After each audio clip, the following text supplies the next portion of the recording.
خواتین و حضرات، جو صحافی آج میرے ساتھ موجود ہیں انٹرویو کے لیے، پوڈ کاسٹ کے لیے، وہ پہلے دن سے میرے فیورٹ نوجوان صحافیوں میں سے ایک تھے. میں نے انہیں اسکروپلسلی آنیسٹ پایا، اپنے کام میں بھی، اپنی بات میں بھی، اپنے اخلاق میں بھی. اور میں ہمیشہ سجیسٹ کرتا ہوں ینگسٹرز کو کہ اگر آپ نے کوئی سیلف میڈ جرنلسٹ دیکھنا ہو اور جس کو فالو کرنا ہو، جس کو کوئی ہکپس نہیں ہے اپنے بارے میں، کوئی غلط فہمیاں نہیں ہیں، وہ کبھی پریٹینڈ نہیں کرتا، وہ اپنے آپ کو وہ پریزنٹ کرتا ہے جو وہ ہے، تو اس کا نام صدیق جان ہے. تو مجھے خوشی ہے کہ صدیق جان نے with the passage of time develop کیا ہے. اور آپ یہ بھی جانتے ہیں کہ گزشتہ چند ہفتوں سے میں مختلف دوستوں کے اقوال زریں دہراتا رہتا ہوں، ڈسکس کرتا رہتا ہوں. اتفاق سے ان میں سے ایک قول زریں صدیق جان کا بھی ہے کہ اس اسٹیبلشمنٹ نے قوم کی آنکھوں کا آپریشن کر دیا ہے. دس از ریمارکیبل، ایک خوبصورت بات. صدیق جان میں آپ کو خوش آمدید بھی کہتا ہوں اور آپ کا شکریہ بھی ادا کرتا ہوں. بہت شکریہ سر. میرے لیے بڑی میری خوش قسمتی ہے کہ میں آپ کے ساتھ اس وقت اس ریکارڈنگ میں ہوں، اس پروگرام میں ہوں، اور پھر آپ کی ذرا نوازی ہے جو آپ نے میری الفاظ کہے، میرے لیے بڑی سعادت کی بات ہے سر. Not at all. میرے لیے اعزاز ہے اس لیے کہ آپ نے ثابت کیا، اور الحمدللہ میرا کانفیڈنس اسٹرینگتھن ہوا ہے آپ جیسوں کو دیکھ کے، کیونکہ میرا آپ کے اوپر اعتقاد پہلے دن سے تھا اور آپ نے مایوس نہیں کیا. جس طرح عمران نے مجھے مایوس نہیں کیا، عمران ریاض نے، عمران خان نے تو پوری قوم کو الحمدللہ خوش کر دیا ہے اپنی بہادری سے، ثابت قدمی سے اور اپنی ذہانت سے. میں سمجھتا ہوں وہ اب ذہانت بھی بہت سیکھ گیا. عمران کی ذہانت کی طرف پھر آئیں گے. فی الحال عمران ریاض خان، آپ، اپنا متی اللہ جان، یہ بھی ڈیولپ کیے ہیں. یہ میں انہیں بھی ینگ جرنلسٹ ہی سمجھتا ہوں. وہ ویسے ان کا شمار ان جرنلسٹ میں ہوتا ہے جو پوری کوشش کرتے ہیں اپنے اوپر بزرگی طاری کرنے. لوگ عام طور پہ عمر چھپاتے ہیں، متی اللہ جان اپنی عمر بڑھا کر پیش کرتے ہیں. تو ہی از ریمارکیبل.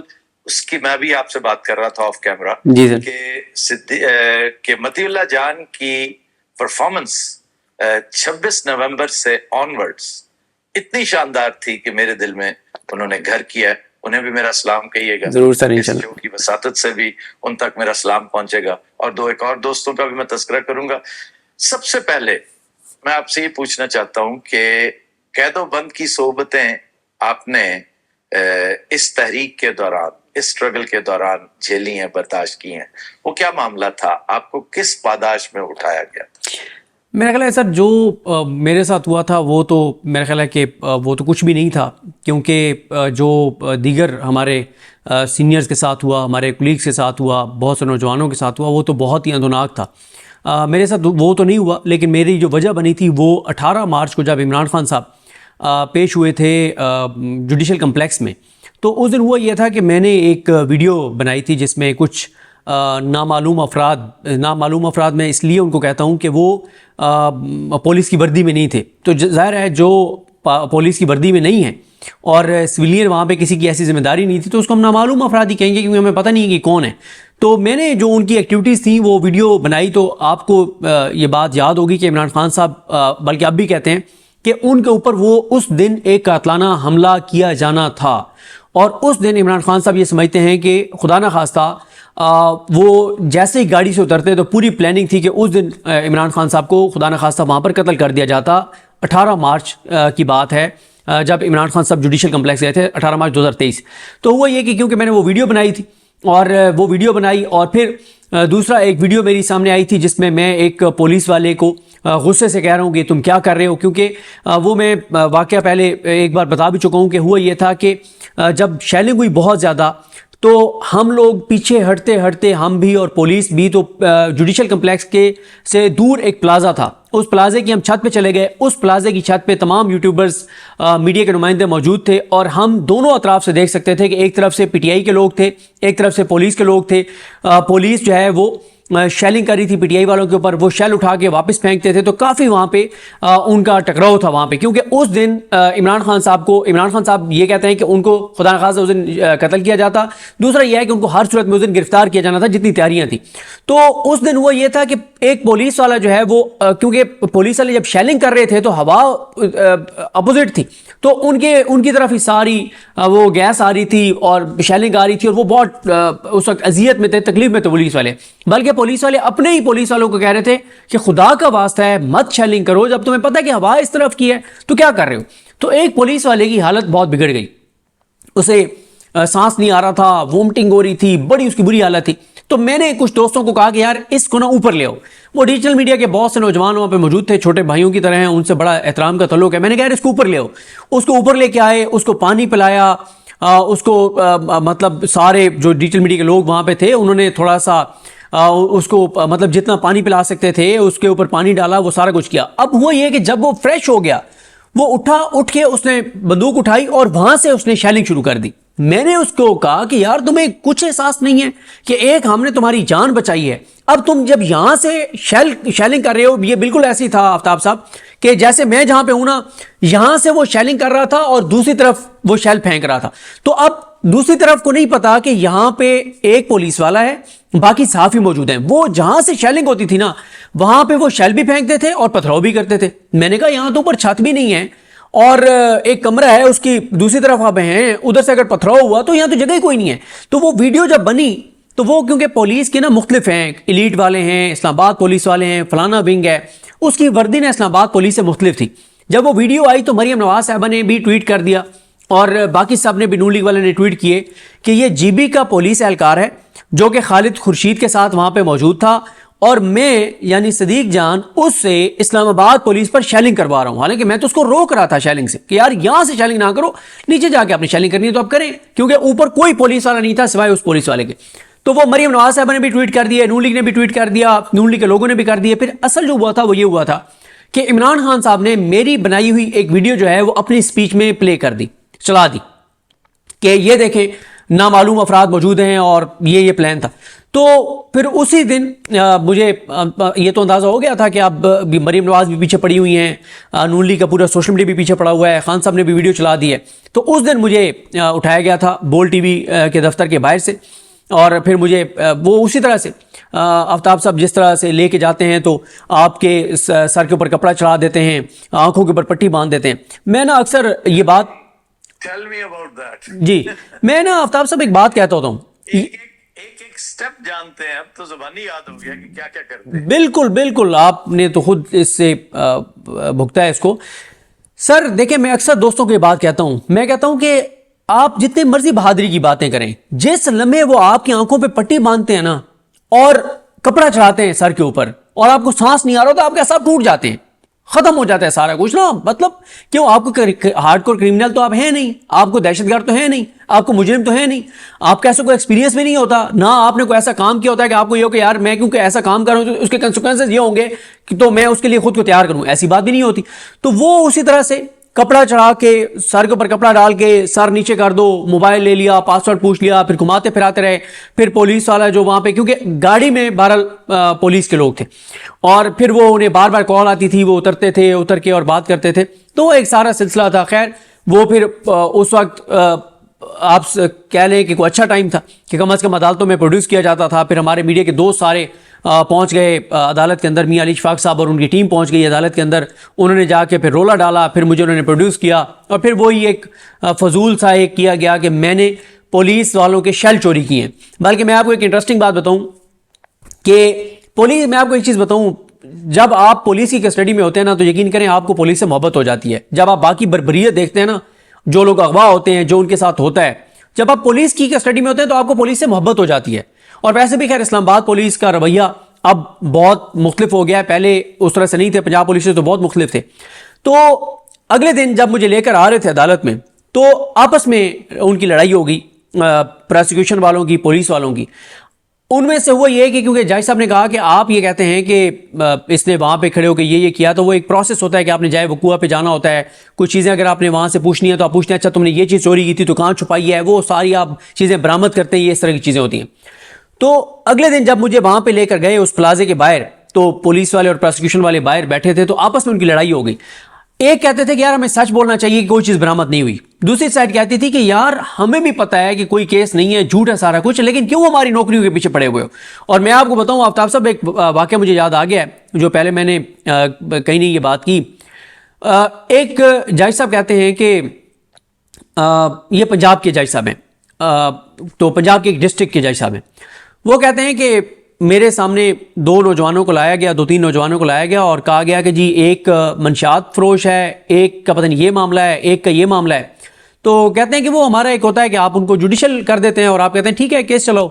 کہتے ہیں میں نے ان کو جوڈیشل کیا نا, تو ایک نوجوان نے کہا سر میری ایک بات تو سنیں. کہتے ہیں جی بتائیں. اس نے کہا سر میں پی ٹی آئیز کا ورکر ہوں, میں 2 ماہ سے کوٹ لکھپت جیل میں تھا. کوٹ لکھپت جیل سے جیسے میں نکلا تو یہ نامعلوم افراد وہاں پہ موجود تھے, کچھ وہ مجھے اٹھا کے لے گئے اور پھر پولیس کے حوالے کر دیا. تو میں تو سر پی ٹی آئی کا ورکر ہوں, یہ جو وقوع بتا رہے ہیں اس دن تو میں کوٹ لکھپت جیل میں تھا, جس دن کا یہ کہہ رہے ہیں کہ مجھے چوری میں پکڑا ہے, میں نے کہیں ڈکیتی کی ہے. دوسرا کہتا ہے سر میں بھی اس کے ساتھ تھا, 2 ماہ سے ہم کوٹ لکھپت جیل میں, ہمارا کوئی ایسا معاملہ نہیں ہے. تو جج نے کہا یہ کیا کہہ رہے ہیں. انہوں نے پولیس والے کو بات کی, پولیس والے نے کہا سر میری ایک درخواست ہے, آپ ذرا ان کو باہر بھیج دیں, سب کو ذرا باہر بھیج دیں, میں آپ سے بات کرنا چاہتا ہوں. تو جج نے بھیج دیا سب کو باہر. تو جج صاحب کہتے ہیں کہ پولیس والے کے نا آنکھوں سے موٹے موٹے آنسو گرنے لگ گیا نا, زاروں کے تاروں رونے لگ گیا.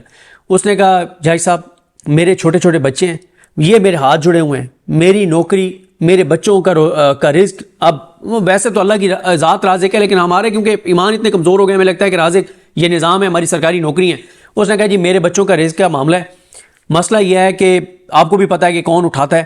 انہوں نے اٹھا کے ہمارے حوالے کیا اور انہوں نے کہا کہ ان کو کیس بنا کے اور اندر رکھنا ہے. اگر آپ نے ان کو مقدمے سے ڈسچارج کر دیا نا تو میری نوکری چلی جائے گی, میرے پاس کوئی سورس آف انکم نہیں ہے, میرے چھوٹے چھوٹے بچے ہیں. تو وہ جج کہتا ہے میں نے پھر اسے کہا کہ یار وہ بھی تو بیچارے, ان کی بھی تو فیملیز ہیں. تو پھر یہ طے پایا کہ جج نے ان کو جوڈیشل کیا, ساتھ ہی ان کی بیلیں اپلائی ہوئیں, اور پھر جج نے ان کو بیل پہ رہا کر دیا, لیکن مقدمے سے ڈسچارج نہیں کیا. تو اس طرح کی چیزیں ہوتی ہیں. تو خیر وہ میں بتا رہا تھا کہ وہ آپس میں ان کا اختلاف ہوا اور پھر یہی طے پایا کہ وہاں جا کے اپنی بات کنٹینیو کیجئے گا. میں ایک چھوٹا سا بددعائیہ فکرہ ہے, میری خواہش ہے کہ یہ شخص جو نوکری کو خدا سمجھ بیٹھا تھا, اللہ کرے کہ اس کی نوکری بھی جاتی رہے اور یہ اپنی آنکھوں سے دیکھے کہ رازق جو ہے وہ اللہ تعالیٰ کی ذات ہے, حکومت یا اسٹیٹ نہیں ہوتی. کیسا بدبخت تھا کہ اپنے بچوں کو بھوکا مرنے سے بچانے کے لیے کتنا بڑا گناہ کر رہا تھا, کتنی بڑی زیادتی کر رہا تھا.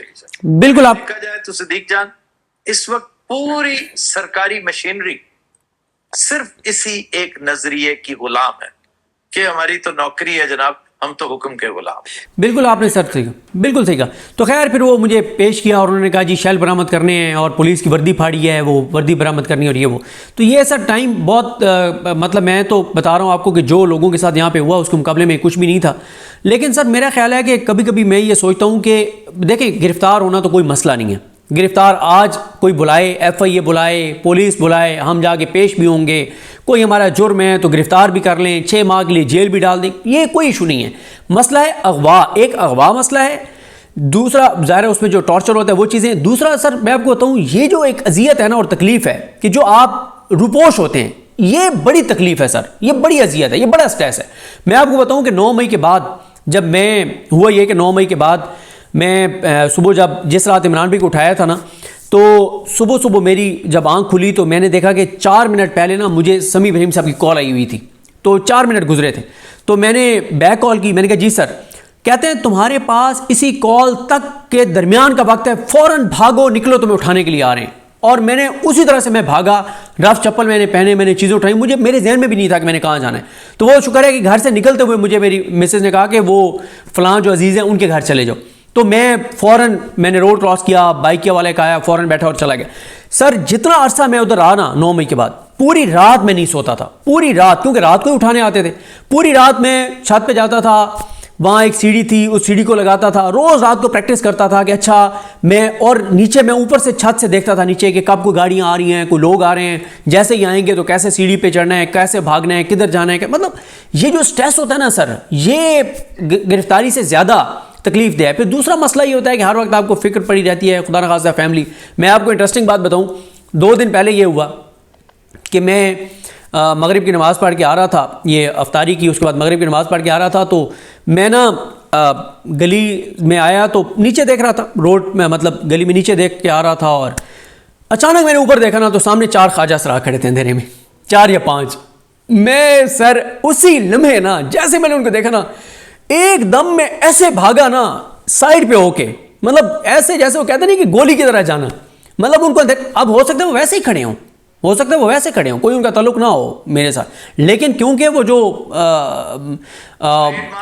بالکل بالکل تو وہ مجھے ایک دم، اور پھر اس کے بعد سے میں تھوڑا سا محتاط ہو گیا ہوں، پہلے دیکھتا ہوں کہ بھائی کوئی خواجہ اسرار تو نہیں پھر رہا، کیونکہ آج کل بات تو یہاں تک ہی آ گئی ہے نا کہ خواجہ اسراروں کے ذریعے چیزیں، تو یہ جو ایک ہر وقت کا سٹریس ہے نا، دن رات ابھی آ جائیں گے ابھی اٹھا لیں گے، یقین کریں کئی بار تو ایسے ہوتا ہے کہ رات کو آپ اللہ سے اتنی دعا کرتے ہیں کہ یا اللہ بشاک اٹھا لیں، آج رات نہ اٹھائیں کیونکہ پورے دن کے جاگے ہوئے ہیں، کل رات بھی نیند پوری نہیں تھی، آج لے گئے نا، جیسے لے کے جائیں گے آپ کہیں گے بتائیں جی کیا میرے لائق حکم ہے، کہ آپ کے پاس ریزسٹ کرنے کا آپشن ہی نہیں ہوگا، جتنی حالت خراب ہے، بندہ کہتا ہے یا اللہ آج نیند پوری ہو جائے کل بشاک لے جائیں، یعنی اس طرح کی تو صورتحال ہے.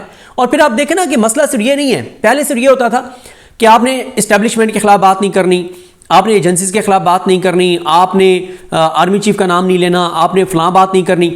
اب تو خواہشات اور چیزیں اور بڑھ گئی ہیں. اب سب سے زیادہ خطرہ ہے آپ کو اگر آپ مریم نواز کے حوالے سے بات کر رہے ہیں، اور یہی وجہ ہے. آپ ایک چیز دیکھیں نا کہ پی ٹی آئی پنجاب کی جو لیڈرشپ ہے، یعنی آپ علی حمزہ سے کے علاوہ، میرا تو پوائنٹ آف ویو ہے، میری تو ان سے بات بھی ہوتی ہے، میں ان کو فون پہ جب ان کی کال آتی ہے یہی بات کہتا ہوں کہ پچھلے 1 سال میں مریم نواز کی بیڈ گورننس کے کسی ایک ایشو کو issue P T I Punjab نہیں بنا سکی، گراؤنڈ کے ایشوز کو ہائی لائٹ نہیں کر سکی، کسانوں کے معاملات کو ہائی لائٹ نہیں کر سکی، فیصل آباد میں جو ٹیکسٹائل انڈسٹری بند ہو گئی نہیں ہائی لائٹ کر سکی، جو پنجاب میں بیڈ گورننس ہے نہیں ہائی لائٹ کر سکے، جو تباہی اور بربادی، کرپشن، بد انتظامی جو اسپتالوں کے ساتھ ہو رہا ہے، جو اسکولوں کے ساتھ ہو رہا ہے نہیں ہائی لائٹ کر سکے.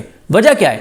اس وقت نا ایک سب سے بڑا جو پاکستان کے اندر پابندی ہے وہ یہ ہے کہ مریم نواز کے خلاف آپ بات نہیں کریں گے، آپ اس کی بیڈ گورننس میں بات نہیں کریں گے. اس کی 2 وجوہات ہیں، ایک لاڈلی ہیں، وہ بہت لاڈلی ہیں کہ ان کے خلاف کوئی بات نہیں ہو سکتی. دوسرا ان کو لگتا ہے کہ اگر آپ نے گراؤنڈ سے چیزیں رپورٹ کرنا شروع کی پنجاب حکومت کے حوالے سے تو مریم پینک کر جائے گی، جب پینک کر جائے گی تو وہ اس کے ہاتھ پاؤں پھولے تو پھر پنجاب ہے، اور پنجاب میں ایک بار ایکٹیویٹی شروع ہو گئی تو پھر کہاں رکنی ہے.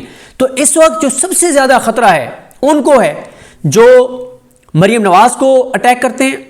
اٹیک کیا ہوتا ہے کہ مطلب آپ اس پہ تنقید کرتے ہیں، آپ اس کو ایکسپوز کرتے ہیں، آپ اس کی کرپشن لوٹ مار پہ بات کرتے ہیں. اور دوسرا جسٹس ضیاء خان، اس کے حوالے سے بھی بڑی اب ہوتے ہیں کہ جسٹس ضیاء خان کو کچھ نہیں کہنا، جسٹس امین الدین خان کو کچھ نہیں کہنا ہے. میں اس حوالے سے آ رہا ہوں، جسٹس صاحب کی طرف بھی آتا ہوں. ایک چیز میں یہ پوچھنا چاہ رہا ہوں، چونکہ آپ کی شہرت ہے کورٹ رپورٹر کی، تو I have always considered you as one of the best court reporters in Pakistan.